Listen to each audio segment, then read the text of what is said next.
আসসালামু আলাইকুম প্রিয় শিক্ষার্থীবৃন্দ, কেমন আছো তোমরা সবাই? আশা করি ভালো আছো। আজকের পর্বে হাজির হয়েছি 50টি গুরুত্বপূর্ণ এক কথায় প্রকাশ নিয়ে। আমরা মোট 4টা পর্বে তোমাদের আজ পর্যন্ত বিভিন্ন চাকরি এবং ভর্তি পরীক্ষায় যতগুলো এক কথায় প্রকাশ আসছে সমস্ত এক কথায় প্রকাশ এর প্রশ্ন ও উত্তর নিয়ে হাজির হয়েছি। মোট 4টি পর্বে তোমাদের সমস্ত প্রশ্নের সমাধান করে দেব। তোমরা যারা আগের দুটি পর্ব দেখোনি তারা অবশ্যই আগের দুটি পর্ব দেখে নেবে। আমরা আগের দুটি পর্বে মোট 100টা প্রশ্নের সমাধান করেছি, তাই আজকের পর্বে 101 নম্বর প্রশ্ন থেকে শুরু করব। তো চলো দেরি না করে শুরু করি। তো শুরুতেই আছে, যিনি ন্যায়শাস্ত্র জানেন নোয়াইক, যিনি ব্যাকরণ জানেন বৈয়াকরণ,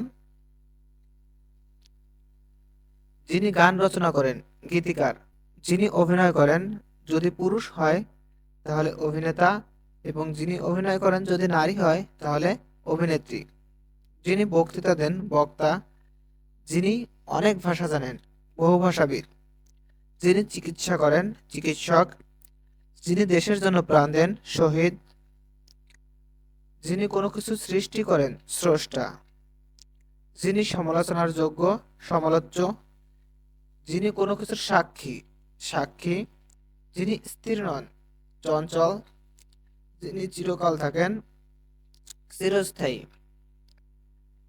যা মাটি ফুঁড়ে বের হয় উত্তর উদ্ভিদ, যা জলে জন্মে উত্তর কি জলজ, যা আকাশে চড়ে খেচড়, যা চিন্তা করে শেষ করা যায় না অচিন্তনীয়,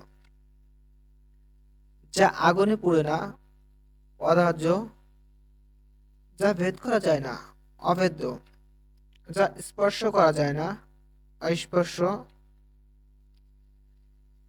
যা পান করা যায় না অপেয়, যা খাওয়া যায় না অখাদ্য, যা বপন করা হয়নি অবাপ্ত, যা আগে শোনা যায়নি অশ্রুতপূর্ব, যা আগে দেখা যায়নি অদৃষ্টপূর্ব, যা সহজে হজম হয় সুহজম, যা সহজে ভেঙে যায় ঠুনকো, যা দমন করা যায় না অদম্য, যা দমন করা কষ্টকর দুর্দম্য, যা পূরণ করা যায় না অপূরণীয়, যা অতিক্রম করা যায় না অনতিক্রম্য, যা ক্ষমার যোগ্য ক্ষমা, যা কষ্টে অর্জন করা যায় দুর্লভ, যা খুব শীতল বা গরম নয় নাতিশীতোষ্ণ, যা অবশ্যই ঘটবে অবশ্যম্ভাবী, যা থেকে কোনো শব্দ আসে না নিঃশব্দ, যা বারবার দুলছে দোদুল্যমান, যা সহজে মরে না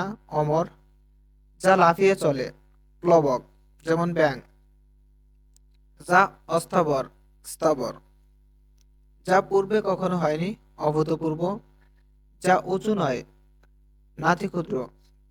প্রিয় শিক্ষার্থীবৃন্দ, তোমরা যারা আগের ভিডিও দুটো দেখোনি তারা অবশ্যই আগের ভিডিওটা দেখে নেবে।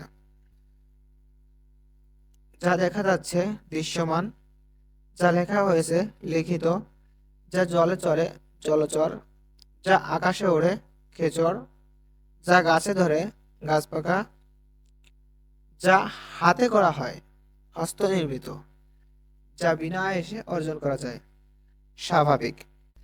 প্রিয় শিক্ষার্থীবৃন্দ, ভিডিওটা যদি তোমাদের একটু উপকারে লাগছে মনে হয় তাহলে অবশ্যই আমাদের চ্যানেলটা সাবস্ক্রাইব করে রাখবে, এবং ফেসবুক পেজ থেকে দেখলে অবশ্যই ফলো দিয়ে রাখবে, যাতে পরবর্তী ভিডিও তোমরা খুব সহজে পেতে পারো, এবং ভিডিওটা বেশি বেশি শেয়ার করে তোমাদের বন্ধুদের দেখার সুযোগ করে দেবে।